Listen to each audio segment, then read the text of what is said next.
You're listening to the Chapter a Day Bible Study. I'm John Stange, and today we're in 1 Kings 5. Solomon prepares to build the temple. After establishing Solomon's wisdom, prosperity, and influence in 1 Kings chapter 4, the biblical account turns to one of the greatest projects of his reign, the construction of the temple in Jerusalem. David wanted to build a permanent house for the Lord, but God reserved that responsibility for David's son, Solomon. In 1 Kings chapter 5, Solomon begins gathering the materials and workers necessary to accomplish this enormous task.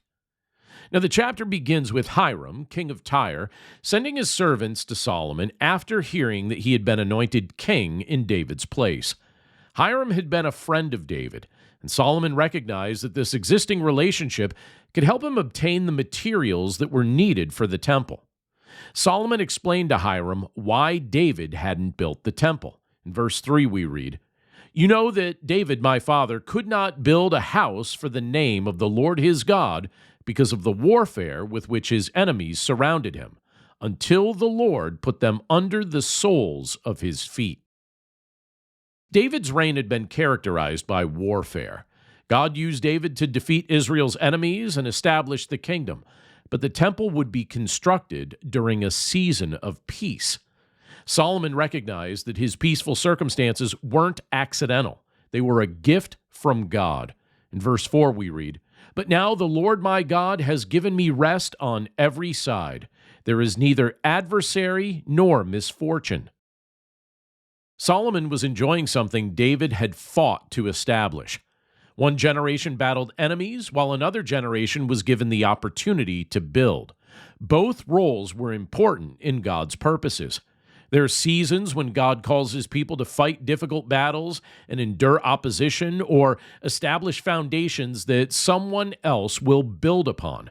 But there are also seasons when God provides unusual peace and opportunity. Wisdom recognizes the season God has given us and faithfully uses it for his purposes. Solomon knew exactly what he intended to do with the peace God had provided.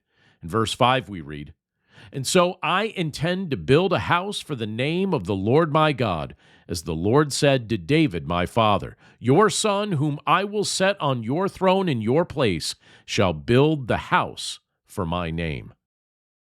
So Solomon wasn't simply pursuing an ambitious construction project. He was carrying out a promise God had made to David. The temple would become the central place of worship for Israel and a visible reminder that the Lord dwelt among his people.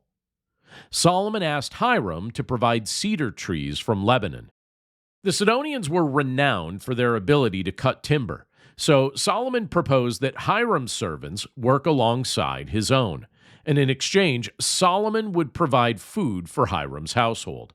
And Hiram gladly agreed. In verse 7 we read, "Blessed be the Lord this day who has given to David a wise son to be over this great people." Even a Gentile king could see evidence of God's blessing upon Solomon. Solomon's wisdom wasn't something that only benefited him personally. It became visible through his leadership and his relationships and his organization and his accomplishments. And the agreement between Solomon and Hiram resulted in an enormous logistical operation. Cedar and cypress logs were transported from Lebanon by sea, while Solomon supplied Hiram's household with wheat and oil. Scripture summarizes their relationship by saying this, "And the Lord gave Solomon wisdom as he promised him, and there was peace between Hiram and Solomon, and the two of them made a treaty." We see that in verse 12. Now again, the chapter emphasizes that Solomon's wisdom came from God. His successful diplomacy wasn't just the product of political skill. God had given Solomon the wisdom necessary to accomplish the work that he entrusted to him. And the scale of the workforce was quite large. Solomon raised a labor force of 30,000 men from Israel, sending 10,000 at a time to Lebanon. He also had 70,000 burden bearers, 80,000 stone cutters, and 3,300 chief officers overseeing the work. Massive stones were quarried and prepared for the temple's foundation. Verse 17 says, "At the king's command, they quarried out great, costly stones in order to lay the foundation of the house with dressed stones." Before the beauty of the temple could be seen, a foundation had to be laid. Much of the work described in this chapter isn't particularly glamorous, and I imagine the men who accomplished these tasks felt the effects of this labor in their bodies for the rest of their lives. Trees had to be cut, stones had to be quarried, materials had to be transported, workers had to be organized, and yet all of this preparation was necessary before the temple could rise. Solomon's temple ultimately points beyond itself to Jesus Christ. The temple represented God dwelling among his people, but it could never contain God in his fullness. Centuries later, God would dwell among humanity in a far greater way.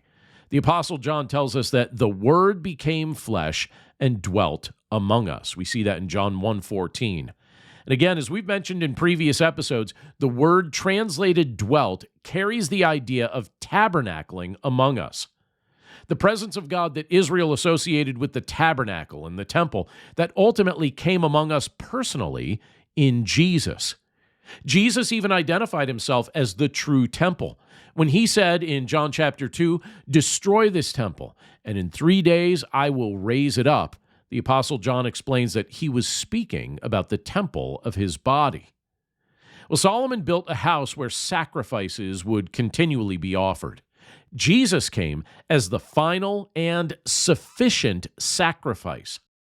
Solomon's temple required priests to continually minister before God, but Jesus is our perfect high priest who brings us directly into God's presence. There's also a significant contrast between Solomon's kingdom and Christ's kingdom. Solomon enjoyed rest on every side, but that peace wouldn't last forever. Israel would eventually divide, enemies would return, Jerusalem would fall, and Solomon's temple would be destroyed. Jesus gives a greater rest. Through his death and resurrection, Christ defeated the enemies that we could never defeat on our own: sin, Satan, condemnation, and death. The peace Solomon experienced in a temporary way, it points toward the lasting peace Christ provides for his people. And God is still building a temple. It isn't constructed from cedar or costly stones.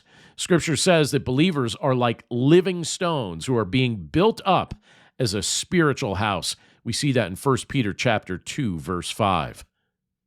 The preparations of 1 Kings chapter 5 remind us that God faithfully accomplishes purposes across generations.